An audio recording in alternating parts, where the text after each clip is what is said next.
प्रेरणादायक कहानी। गांव के एक कोने में बसे एक कच्चे मकान में रहने वाला 14 साल का लड़का आरव माता पिता, छोटे भाई अयान और बहन सीमा के साथ रहता था।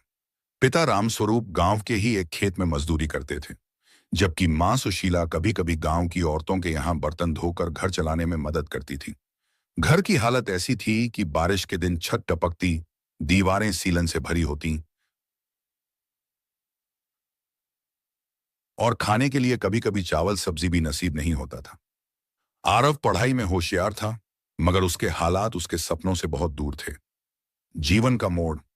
एक दिन उसके पिता की अचानक तबीयत बिगड़ गई। शहर ले जाने का पैसा नहीं था और गांव के वैद्य भी कुछ न कर सके। 2 दिनों में ही पिता चल बसे। मां के लिए यह बहुत बड़ा आघात था और 3 बच्चों की जिम्मेदारी का बोझ उसे तोड़ चुका था। कुछ ही हफ्तों में मां भी बीमार रहने लगी और बिस्तर पकड़ आ गई, वो भी महज 14 साल की उम्र में। उसका स्कूल छूट गया, किताबें पुरानी संदूक में बंद हो गईं और बचपन कहीं पीछे छूट गया। संघर्ष की शुरुआत। आरव ने गांव के पास एक चाय की दुकान पर बर्तन धोने का काम पकड़ लिया। सुबह 5 बजे उठकर मां को दवा देना, भाई बहन को तैयार करना, फिर काम पर जाना। उसका दिन ऐसे ही गुजरता। जो भी पैसे मिलते वह दवा, खाना और कभी कभार भाई बहन के लिए पेंसिल कॉपी में खर्च कर देता। हालांकि उसने स्कूल छोड़ दिया था, लेकिन उसका सपना मेरीलीन विकेशियावरी जिंदा था। वह जब दुकान के पास स्कूल के बच्चों को यूनिफॉर्म में देखता तो उसकी आंखें नम हो जाती, लेकिन हिम्मत कभी नहीं हारता। पहली किरण। एक दिन चाय की दुकान पर गांव के एक स्कूल के प्रिंसिपल आए। उन्होंने देखा कि आरव का काम करने का तरीका अलग है, साफ सुथरा, समय पर, विनम्रता से बात करने वाला। उन्होंने पूछा, तुम स्कूल क्यों नहीं जाते?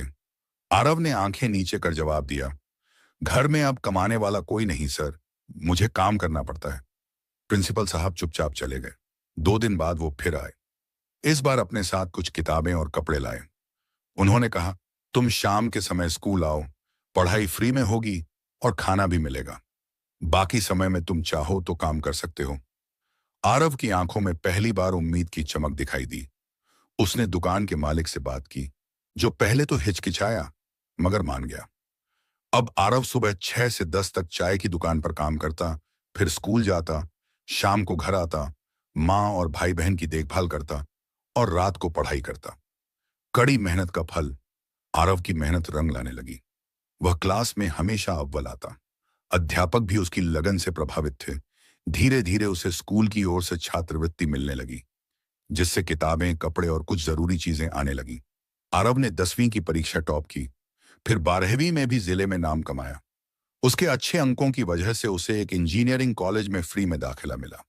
हालांकि शहर जाना, रहना, खाना यह सब अब भी एक चुनौती थी, मगर आरव के हौसले ने हार नहीं मानी।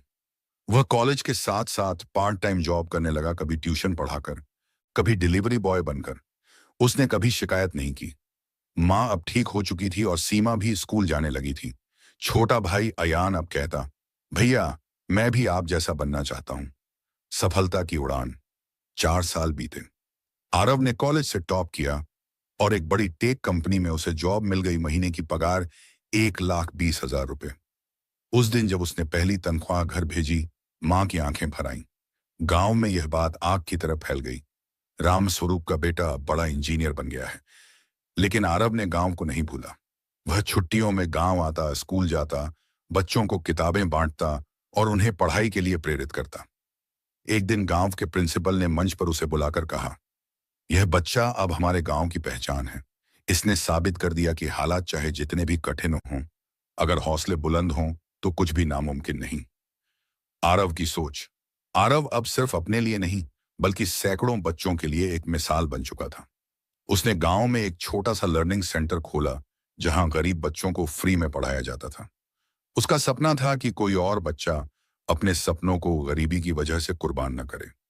एक इंटरव्यू में जब आरव से पूछा गया, तुम्हारे इस संघर्ष की प्रेरणा क्या थी, वह मुस्कुराया और बोला, मेरे सपने और मेरी मां की आंखों में वो उम्मीद जिसने कभी मुझे थकने नहीं दिया।